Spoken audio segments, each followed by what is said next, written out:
She know what it is. I ain't with the make believe. He know what it is. Y'all should be thanking me. C note on the twins. Hope they got the Yankees beat. Demo for the gigs. Penny pinching ain't for me. She know what it is. I ain't with the make believe. He know what it is. Y'all should be thanking me. C note on the twins.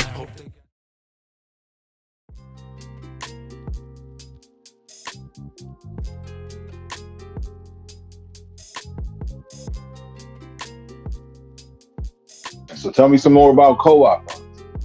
Man, I just know a bunch of dope people all over the place, man, and this is an opportunity to create content that is beneficial for people like yourself, and hopefully somebody walk away with this gaining some type of information and knowledge, or maybe even a new customer gain for you, for your product, man. So we might as well start touching on that, man. You are the inventor of Ohini Beauty, and I just wanted to reach out to you because I appreciate your product, one, and two, I think that it's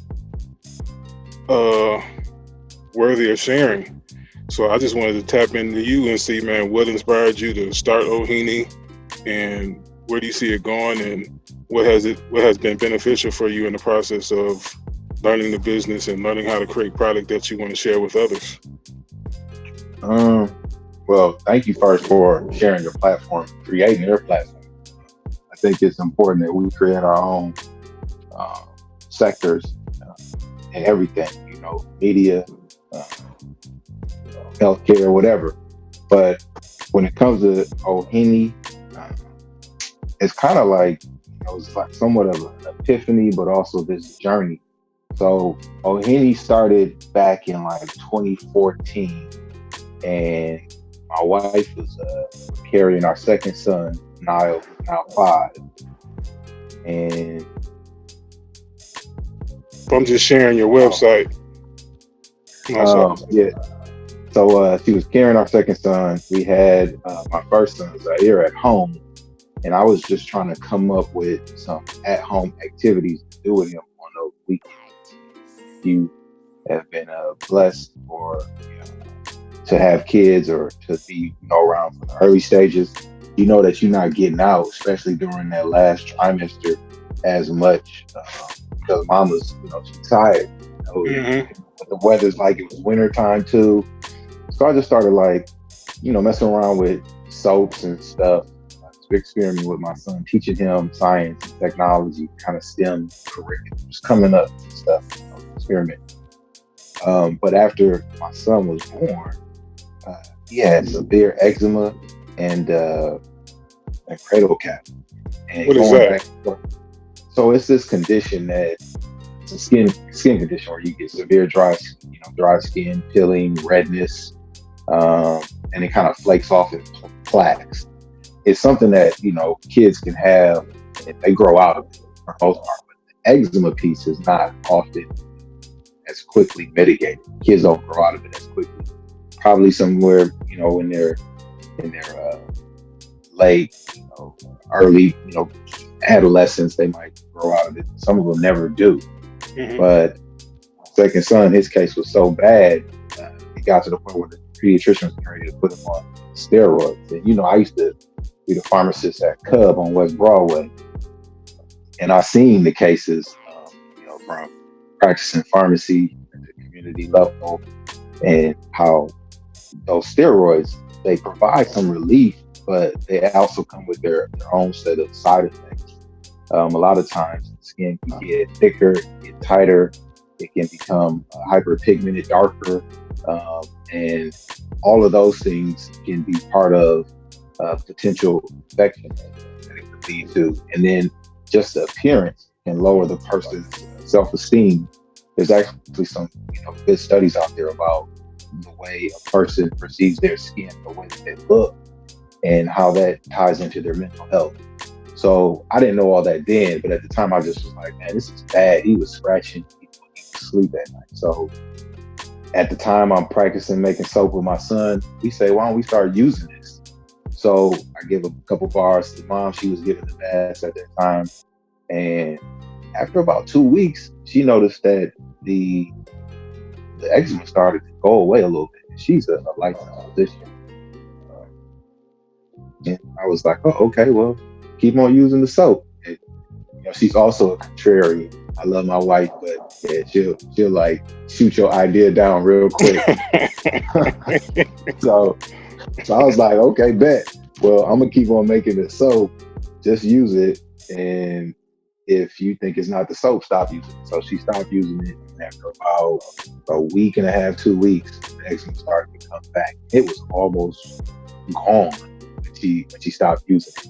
And then roughly about another 7 days, 10 days, she was back to itching, and the eczema was coming back again. So started it again, and we've been gone since that point. He hasn't gone without using our soap, but once when we traveled and we forgot to bring it in, it was kind of miserable for him, but short lived. So that's kind of where we started. That's the origins of us. Where do I see it going? Um, you know, I'm reading this book called Rework. I can't remember who the authors are, but it's one thing that it's kind of cavalier and tongue in cheek, but it kind of made sense to me a little bit. I try not to determine all those things early on. I just have this vision of creating a brand that if I keep in mind who I created it for, what I created it for, then I think that will always be the guiding light. So really the brand was something that I wanted to create for skin conditions that we never really had a natural self-care remedy for, just daily self-care. I mean, we go into steroid creams, we got all these different washes and things that got toxins in them. So I saw, a lane where we created a brand for skin issues that was often ignored. We could bring into play marketing where we are more of the market, the muses in our marketing, and do it in a natural way. I think that we're insulted with so many toxins every day, from the air we breathe to the water that we drink to the products that we use in our skincare. I think I said food already, but I'll say it again because I cannot emphasize enough.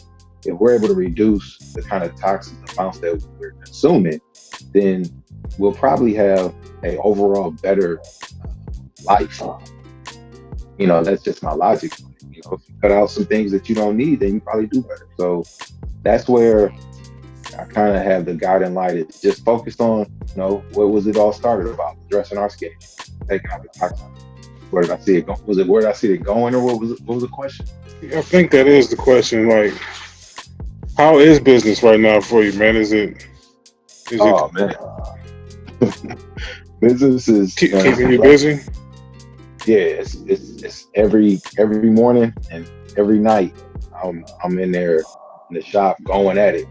What I found is with the outbreak, the COVID-19 outbreak, coronavirus, which a lot of us affectionately call Rona or the virus, soap supplies have been decimated. I remember I went to the store a few weeks ago. It was like hand soap sold out, bar soap, all this stuff was gone. Hand sanitizer been going off the shelf. And soap is the best way of cleaning, getting rid of the virus. Some people probably don't know that. It's not that logic to people. People think that hand sanitizer, they smell alcohol, they'll kill it. Not really.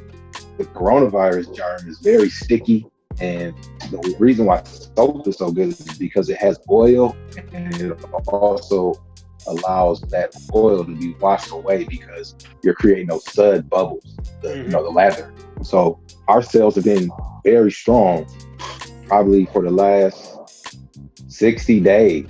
Like, I was traveling when everything kind of like broke bad here in the States, but as soon as I got back, man, we was running. So it's a good blessing. I hope that some form of normalcy can return. But I also feel think that's gonna happen, man? Like, you're a pharmacist, man, so you kind of know about well-being of the human body, man. Like, how serious is Corona? When are we gonna get back to a better normal? It's hard to say because in times like this, leadership is critical. And one thing that we have shortage on scarcity is leadership, strong leadership. So it's really hard to say. I do feel that our civilization has overcome uh, terrible situations in the past, but I also can't ignore the fact that I feel like I read today that we've lost more people to coronavirus than we lost in the last 3 wars. Really? I think so. Including Vietnam too. On like a national level or just here in the U.S.? Just here in the U.S., I believe. Maybe it's worldwide. I can't remember, but it was a staggering fact. The New York Times released that. I was reading something. And I was just like, that puts it in perspective. Like, you talking about Vietnam, Desert Storm, what's going on in Afghanistan. We lost more people put together on this virus than we did for those wars, and that has to that creates that wakes you up. So I do feel that we'll overcome it. Hopefully we don't forget the lesson. Hopefully we just don't remember the outcome. Hopefully we're like, okay, things like this can travel and decimate populations because we're being hard-headed. So proceed with caution. Yeah. All right, man. Anything else you want to touch on, talk about before we get up out of here, man? Or plug for yourself. Oh yeah, you gotta do a plug. But absolutely. One thing I do love is in this era, I gotta leave on a high note, is the solidarity that is coming out of this. And it's not just, tribes and tribes. I just feel like when you sit back and you're isolated, you take account of all the things that you had and all the things that kind of inundated your day. You become a little bit more aware of what you miss. One thing I do miss is just being able to go out, hang out with the friends, sit on the porch and share a bag of chips and a beer or something, and just laugh for hours. And I haven't been able to do that. And I realized, man, I really do miss that.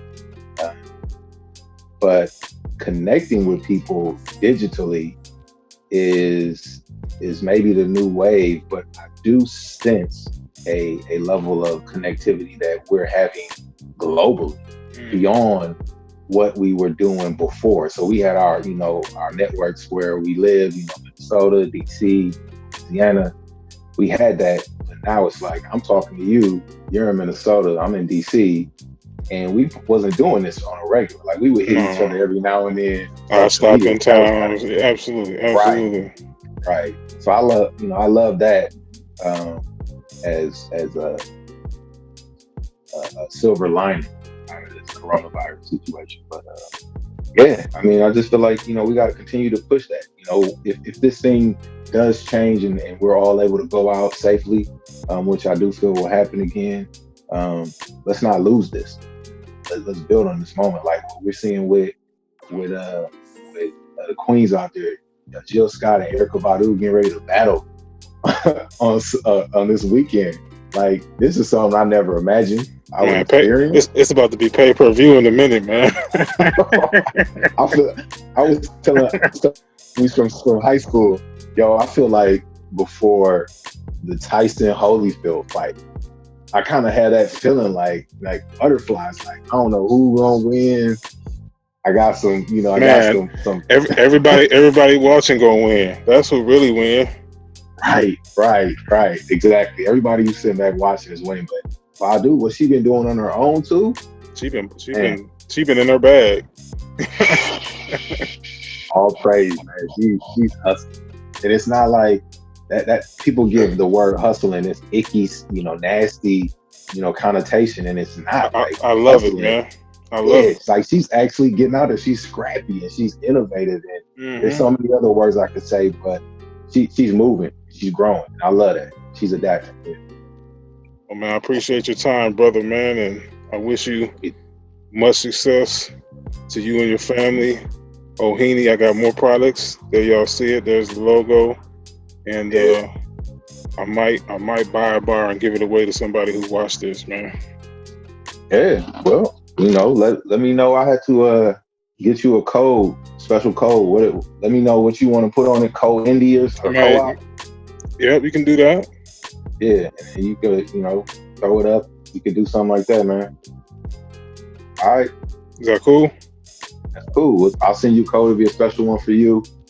All your followers will get it. All right, man. I appreciate you, man. Hey, appreciate you, man. You stay Yep. safe, man. You too, Blessings. man. Yep. Niggas with me through the good and bad.